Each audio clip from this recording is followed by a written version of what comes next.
All right, here we go. Action. One of the things that was very important to us was that Lyle communicated without speaking. We were already dealing with a very lifelike character in this crocodile. The consequence of that choice made it so that he was soulful, that he was introspective, that he was sensitive, that he was a gentle giant from the very beginning. We worked with an actor on the set who wore a rig and wore basically a version of Lyle's, shape and size. I got involved with the movie because my agent sent me an audition and she was like, "You're weird and childish. Like I feel like you would do this well." Because I'm doing all the motion capture acting for Lyle, I have to wear this helmet, which has a sensor on the back that knows where my head is pointed and in space at all times. This wire head cage represents the boundaries of Lyle's face, so that when I'm talking to somebody, they don't lean in too close and disappear inside my mouth.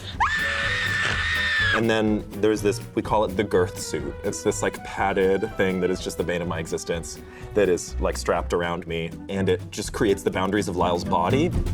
Well, we worked with a visual effects company called Method Allura in Australia. We started with the infancy of the character with them. This film requires motion capture to make, with Lyle being a CG character. The tricky thing is, how do you make a human dance like a crocodile and also making it believable and not too cartoony?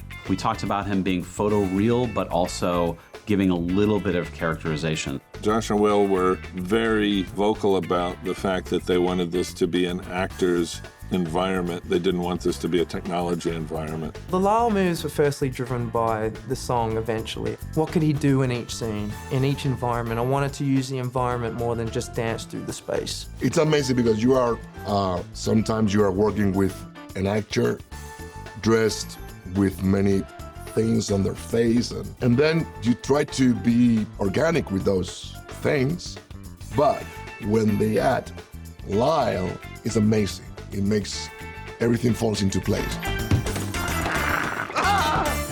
Part of the face cage thing is that there's a camera mounted inside of it, 8 inches from my face. It just captures and maps out every movement of my face.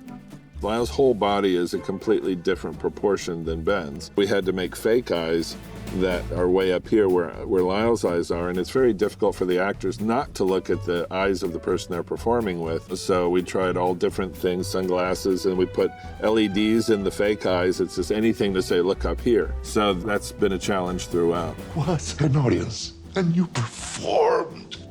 So there were many limitations, and I wanted to use the crocodile movement to the best of their ability.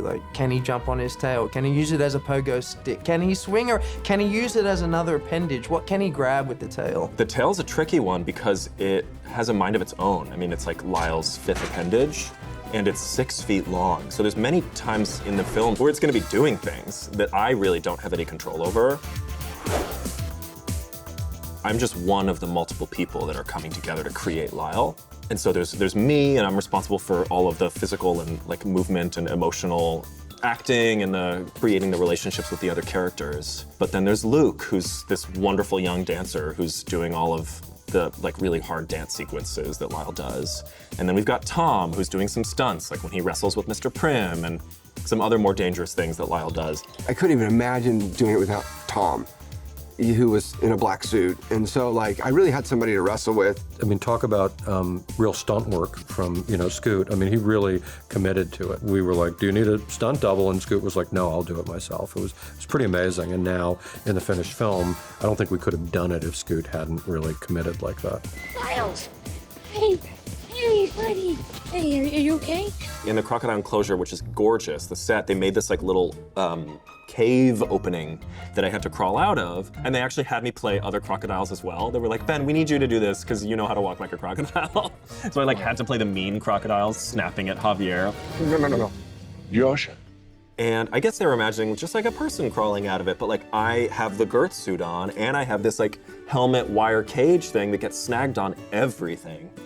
And I have to walk like a crocodile, so. And that actor really brought a lot of the performance that we based the end result on, and that really helped us sort of jump the process of Lyle's performance forward. Well. on.